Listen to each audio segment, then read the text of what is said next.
Perkenalkan, nama saya Muaji Rahmawan. Saya calon guru penggerak Angkatan 11, Kabupaten Batang. Pada kesempatan ini, saya akan memaparkan perjalanan saya dalam menjalani program guru penggerak. Selamat menyaksikan. Education is the art of making man ethical. Pendidikan adalah sebuah seni untuk membuat manusia menjadi berperilaku etis. Georg Wilhelm Friedrich Hegel.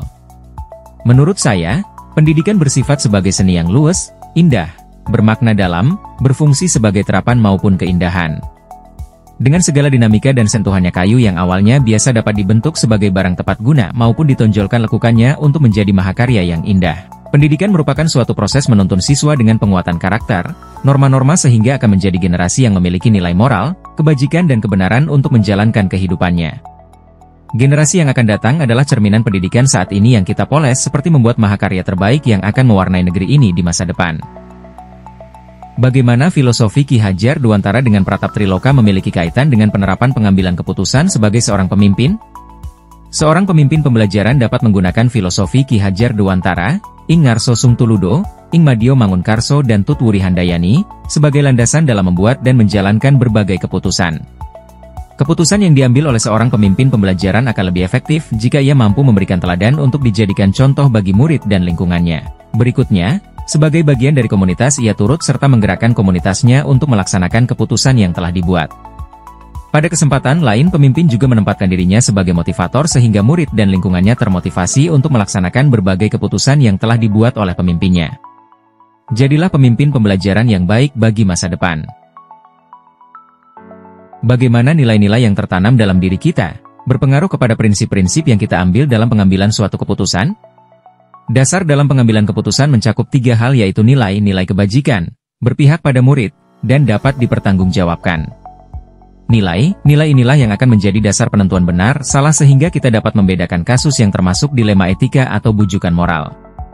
Dengan nilai yang tertanam dalam diri kita, memudahkan berpikir logis agar keputusan yang kita ambil benar dapat dipertanggungjawabkan. Seorang pemimpin pembelajaran harus mampu mengambil keputusan yang baik dengan berpedoman pada 9 langkah dalam pengujian dan pengambilan keputusan. Pendamping atau fasilitator pada kegiatan coaching dengan mengajukan pertanyaan-pertanyaan yang berbobot dapat menggali potensi CGP dalam mendapatkan alternatif opsi lainnya pada langkah investigasi trilema sebagai opsi trilema dari kasus yang terjadi. Efektivitas dalam pengambilan keputusan dapat dilakukan dengan melihat kembali atau merefleksikan proses pengambilan keputusan yang telah dilakukan sebelumnya. Refleksi ini nantinya dapat diambil pelajarannya untuk dijadikan acuan bagi kasus-kasus selanjutnya. Dalam 9 langkah menguji dan membuat keputusan, maka pada setiap langkahnya kita menyadari betapa besarnya peran kompetensi sosial dan emosional di sana. Mengenali berbagai emosi dan menerapkan kesadaran penuh adalah hal yang sangat penting agar kita tidak tergesa-gesa dalam mengambil keputusan. Berempati terhadap orang lain serta kemampuan menjalin relasi sangat berguna ketika kita berupaya menemukan fakta-fakta yang relevan dengan kasus yang berhubungan dengan dilema etika tersebut. Lalu pada akhirnya tentu saja seseorang yang memiliki kompetensi sosial emosional akan mampu mengambil keputusan-keputusan yang bertanggung jawab bagi dirinya dan lingkungannya.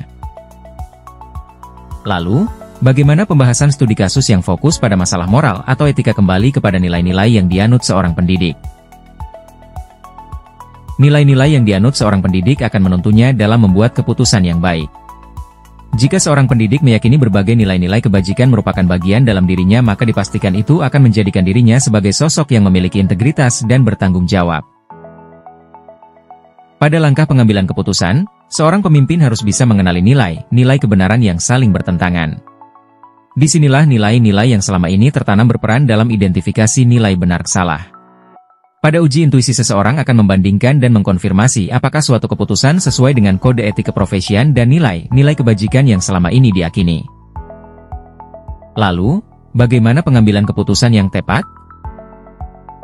Pengambilan keputusan yang tepat tentu dapat berdampak pada terciptanya lingkungan yang positif, kondusif, aman dan nyaman karena semua pihak yang terlibat dalam kondisi tersebut tidak merasa dirugikan oleh keputusan yang dibuat pemimpinnya. Prosedur pengambilan keputusan yang mengakomodir banyak pertimbangan dan pandangan dari berbagai sisi tentu saja akan melahirkan sebuah keputusan yang baik. Hal ini akan mewujudkan rasa nyaman, dilindungi, adil, tanpa protes yang akan mengakibatkan ketidaknyamanan di lingkungan tersebut. Bagaimana keterkaitan modul dengan modul-modul sebelumnya? Keputusan pemimpin pembelajaran berlandaskan pada filosofi Ki Hajar Dewantara, yaitu menuntun murid sesuai kodratnya dan berpihak kepada murid karena setiap keputusan yang diambil nantinya akan mewarnai karakter murid di masa depan. Guru sebagai pemimpin pembelajaran harus mampu mengambil keputusan yang baik dengan mengedepankan nilai kebajikan yang telah menjadi kesepakatan kelas.